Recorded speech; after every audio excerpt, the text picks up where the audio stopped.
Assalamualaikum warahmatullahi wabarakatuh. Jumpa lagi bersama saya Eri Asyukriya. Kali ini kita akan membahas mengenai Tibun Nabawi. Nah, apa itu Tibun Nabawi?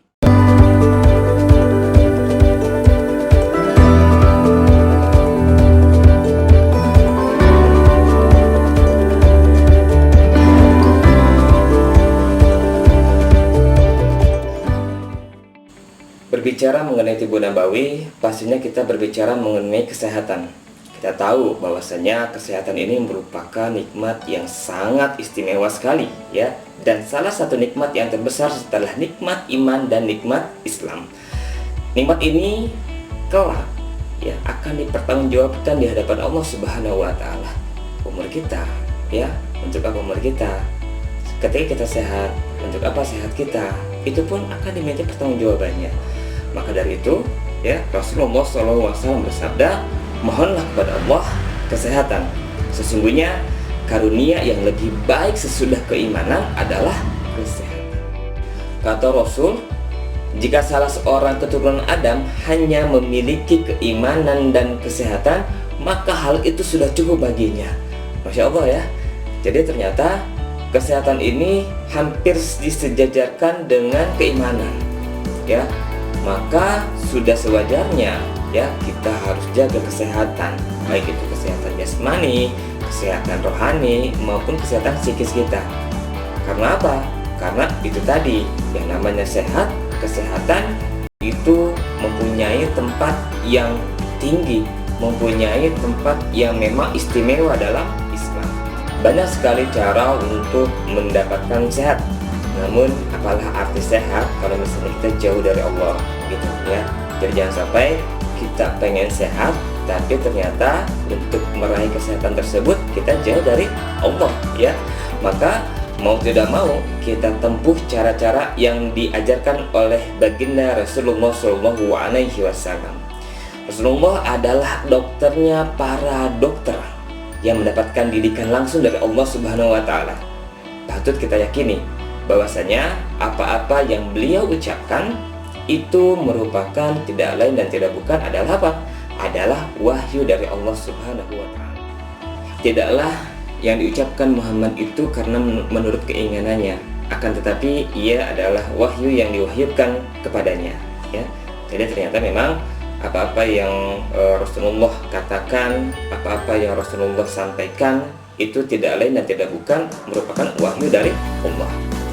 Nah, berkaitan dengan hal ini, kita akan mengenal suatu metode pengobatan ala Nabi yang biasa disebut dengan Tibun Nabawi.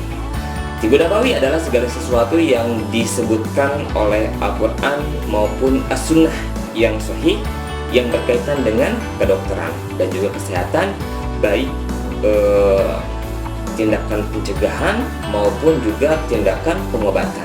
Itulah yang dinamakan dengan Tibun Nabawi. Apa kata Ibnu Qayyim tentang Tibun Nabawi? Pengobatan ala Nabi tidak seperti layaknya pengobatan para ahli medis. Pengobatan ala Nabi dapat diyakini dan bersifat pasti, ya, bernuansa ilahi, berasal dari wahyu dan miskot nubuwah serta kesempurnaan akal. Pengobatan ala Nabi ini disebut dengan Tibun Nabawi, yaitu ilmu-ilmu kedokteran yang berada dalam bingkai keimanan pada Allah Subhanahu wa taala sehingga terjaga dari kesyirikan, takhayul dan khurafat. Itu juga mengatakan dalam kitabnya Za'adul Ma'ad fi Haddi Khairul Ibad bahwasanya pengobatan cara Nabi SAW memiliki perbedaan dengan pengobatan lainnya. Pengobatan ini bersandar kepada akidah Islamiyah yang menyatakan bahwa Allah Subhanahu wa taala adalah pemilik alam semesta ini dan kesembuhan terletak di tangan Allah Subhanahu wa taala. Dan kesembuhan itu ya sebenarnya bukan dari teknik-teknik pengobatan, tapi sesungguhnya kesembuhan itu berasal dari Allah Subhanahu wa taala. Bismillahirrahmanirrahim. Wa idza maridtu fahuwa yashfi. Dan apabila aku sakit, dialah yang menyembuhkan. Jadi Tibun Nabawi juga ini merupakan bagian dari akidah Islamiyah. Maka kita pun juga harus berkeyakinan bahwasanya ketika kita sakit dan ternyata sembuh, maka yang menyembuhkan itu bukan dari bekam, bukan dari ruqyah, bukan dari metode-metode yang lainnya, atau bukan dokter, bukan. tapi ternyata kesembuhan itu adalah dari Allah Subhanahu wa Ta'ala. Lalu pertanyaannya, apa saja sih yang termasuk ke dalam tibu nabawi? Nah, ini juga menarik ya. Kalau misalnya kita berbicara mengenai tibu nabawi, apa saja metodenya? Ternyata banyak sekali ya.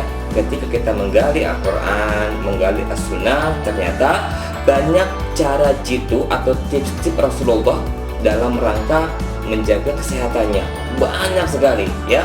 Tapi nanti kita akan membahas satu persatu, bukan sekarang ya, tapi nanti di video selanjutnya. Maka dari itu, pantengin terus channel ini, mudah-mudahan bermanfaat untuk kita semua. Wassalamualaikum warahmatullahi wabarakatuh.